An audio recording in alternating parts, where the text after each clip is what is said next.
আসসালামু আলাইকুম প্রিয় দর্শক। বর্তমানে কিন্তু বাংলাদেশ পুলিশ কিন্তু মাঠে নেই, তাই যে কোনো সময় যে কোনো অপ্রীতিকর ঘটনা কিন্তু ঘটে যেতে পারে।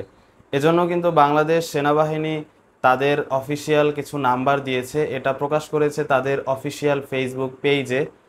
তাই আমাদের এই নাম্বারগুলো এখনই যে যেখানে আছেন, যে যেই জেলায় আছেন সেই জেলার নাম্বারটি এখনই কিন্তু জেনে রাখা প্রয়োজন, কারণ যে কোনো সময় যে কোনো চুরি ডাকাতি ঘটে যেতে পারে। আর ঘটলে কিন্তু আপনি পুলিশকে বা 999-এ কল দিয়ে কাউকে পাবেন না। সেক্ষেত্রে আপনাকে সেনাবাহিনীর নির্দিষ্ট কিছু অফিসারের নাম্বারে ফোন দিয়ে সহযোগিতা নিতে হবে। এবং এটা কিন্তু আম, খুব সহজে আপনি জাস্ট কল দিলে আপনি তাদের সাথে সরাসরি যোগাযোগ করতে পারবেন। তো দর্শক, এই নাম্বারগুলো আপনি পাবেন হচ্ছে অফিসিয়াল পেজে, সেনাবাহিনীর বাংলাদেশ আর্মির অফিসিয়াল পেজে।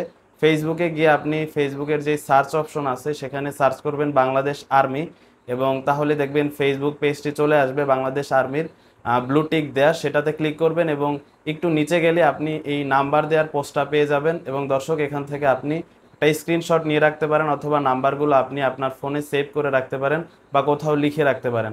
তো দর্শক, এখনই আপনি নাম্বারগুলো জেনে রাখুন, কারণ জরুরি পরিস্থিতিতে আপনি নাম্বারগুলো খুঁজতে খুঁজতে সময় লেগে যাবে। আর এটা আপনার পাশের বাসার বা আশেপাশের লোকজন বা আপনার পরিচিত জনদের এখনই জানিয়ে দিন যে এই নাম্বারে যোগাযোগ করা যাবে কোনো অপ্রীতিকর ঘটনা ঘটলে।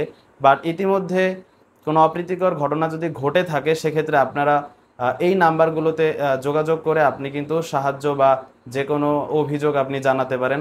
তো দর্শক, আজকের ভিডিওটি এ পর্যন্তই ছিল। এই ভিডিওটি শেয়ার করে দিন, তাহলে অন্যান্য মানুষজনও এই বিষয়টি জানতে পারবে। এবং এই বিষয়টি এবং এই তথ্যটি আপনারা নিজ দায়িত্বে ছড়িয়ে দিন, কারণ দেশটা এখন সবার, আমার আপনার সবার। এবং আমাদের এই দেশটা কিন্তু আমাদেরকেই গঠন করতে হবে সুন্দরভাবে, পরিচ্ছন্নভাবে এবং নিরাপদভাবে। তাই দর্শক, এই তথ্যটি, এই ভিডিওটি ছড়িয়ে দিন। আজকে এ পর্যন্তই। ভালো থাকবেন। আল্লাহ হাফিজ।